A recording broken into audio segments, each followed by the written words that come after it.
Hi, this is Stephanie from Crochetverse, and I'm going to take a minute to create a short video for you to go along with the blog post that has written instructions on how to turn polar fleece into jumbo yarn in one continuous piece.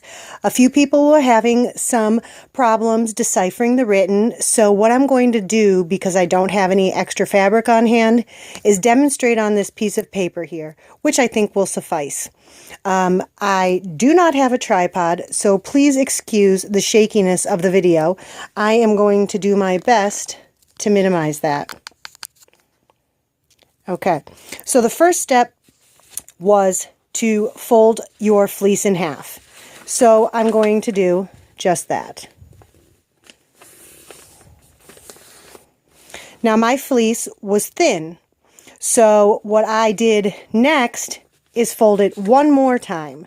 If your fleece is thick, you only could fold it one time, and you will only be cutting through 2 layers, which may be necessary if yours is thick. Mine was thinner. I didn't want to have to cut up so much distance, so I went ahead and folded it again. But you don't want to fold it all the way to the top. You want to leave a little bit of space. That's necessary so you don't accidentally cut through all the way to the top, which is what we don't want. So at this point, up here is my open end, 2 pieces. This is my original folded end, and it's folded up one more time. Now, I'm going to begin at the left. As instructed, you start 2 inches. Obviously, this is to scale. And you're going to cut from the bottom folded edge to the top open edge. And you're going to stop shy of going all the way through.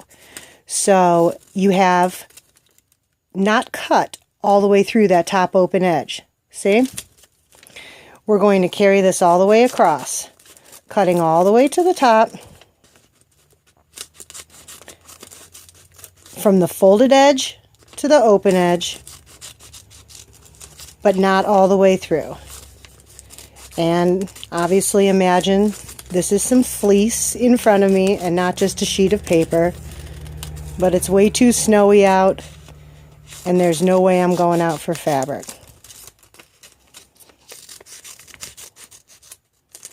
Make sure you don't cut all the way through the top. Folded edge to open edge, just shy of cutting through, about 2 inches. So now what you'll see after that is you have all these strips cut. You still are attached at the top. It is not cut all the way through anywhere. This is all cut into strips down here. Now, we're going to begin over on the right-hand side where our last cut was made. We're going to take only the top layer of fabric, which means we're going to lift them. Top layer, bottom layer. And what we'll do here is cut through and complete the cut on the first one. Notice it's now cut all the way through, right? Okay. Now we're going to go to the bottom layer. This first cut we're going to skip because we cut the top layer in that position. We're going to cut all the way through the bottom though. Okay? So we cut top layer all the way through.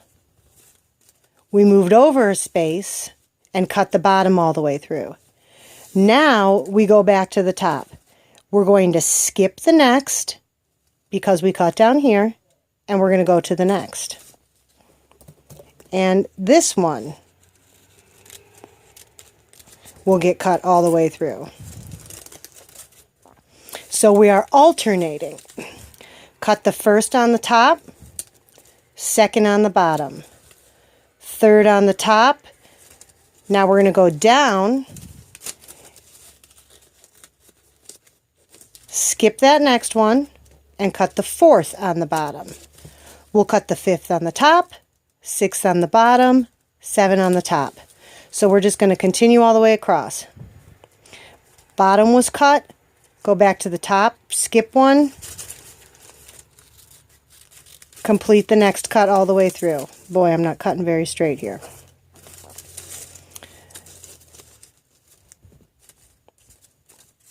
Okay, top was cut. Now we'll skip, go to the bottom.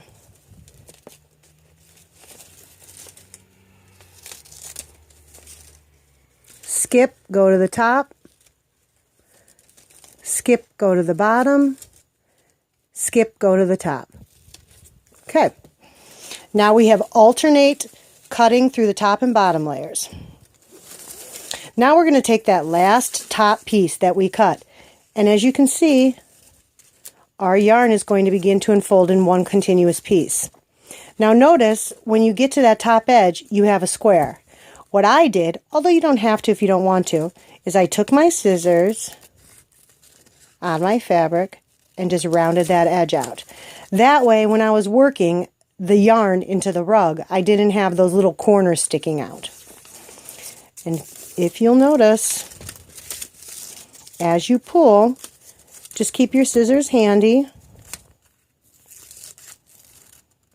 and round off those edges as you get to those folds. Oh, I just broke it, but you'll see that if you followed that alternating, you'll end up with one big continuous piece, which you will then roll into a ball and crochet with. I hope that helped clarify what was going on with the written tutorial, and I do apologize for the shakiness of this video, but I figured it'd be better to get something out there than wait to try to get out and buy a tripod. Visit us at crochetverse.com for lots of free patterns, and please be sure to like the Facebook page, Crochetverse, and show me your yarn that you make. Thank you. Have a good day.